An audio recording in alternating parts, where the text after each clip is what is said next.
नमस्कार। शिवसेना थाने जिला प्रमुख डॉक्टर देवानंद रूपचंद थले ने सभी देशवासियों को दीपावली की हार्दिक शुभकामनाएं दी। या वर्षीची जी दिवाळी आहे ती आपण बघितलं की आसमानी असं संकट शेतकऱ्यांवरती आलेलं आहे आणि खऱ्या अर्थाने सांगायचं तर आपले लोकनेते व या महाराष्ट्राचे उपमुख्यमंत्री एकनाथजी शिंदे साहेबांनी सांगितलं की कार्यकर्त्यांनी कुठलाही कार्यक्रम न करता शेतकऱ्यांपर्यंत पोचा, त्यांना मदत देण्याचा प्रयत्न करा।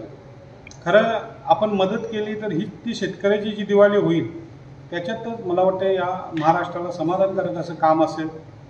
यंदाच्या वर्षामध्ये दिवाळीमध्ये मला असं वाटतं आपण फटाक्यांवरती खर्च न करता तो आपल्या शेतकऱ्यासाठी निधी म्हणून उपलब्ध करून द्यावा, अशा प्रकारचं मी या महाराष्ट्राच्या जनतेला आवाहन करतो।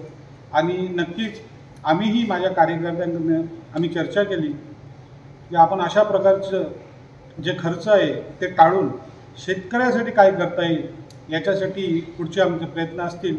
आणि आजच्या या दिवाळीनिमित्त या महाराष्ट्रभर जे जनतेला खऱ्या अर्थाने महायुतीच्या रूपाने जे सरकार मिळालेलं आहे त्यांनी चांगल्या सुखसुविधा या जनतेसाठी आणाव्या। आणि खरोखर मला असं वाटतं या महायुतीच्या काळात या जिल्ह्याचं ज्या पद्धतीने डेव्हलपमेंट झाले ते उत्तरोत्तर वाढावं आणि इथे बेरोजगार जे लोक आहेत त्यांच्यासाठी रोजगार उपलब्ध व्हावं।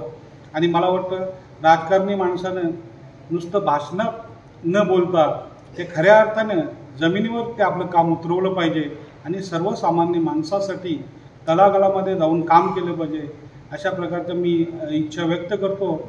आणि आजपर्यंत आम्ही आमचे गुरुवारी एकनाथजी शिंदे साहेब यांच्याकडून एकच शिकलो की आपण तळागाळापर्यंत लोकांपर्यंत पोचलो पाहिजे ना, तरच खऱ्या अर्थानं आपण एक कार्यकर्ता असल्याची आपली पावती आपल्याला लोकांकडून मिळेल।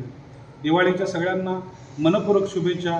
त्यांचं आयुष्य निरोगीमय जावं, आरोग्यमय जावं व सगळ्यांना धनप्राप्ती, कामधंदे, रोजगार वाढावे अशी मी गणपती बाप्पाकडे इच्छा व्यक्त करतो। त्यांचा आशीर्वाद सगळ्यांना मिळेल अशा प्रकारची मी मनामध्ये भावना ठेवून आजची दिवाळी सुखदायक, आनंदीदायक जाईल अशा प्रकारच्या शुभेच्छा।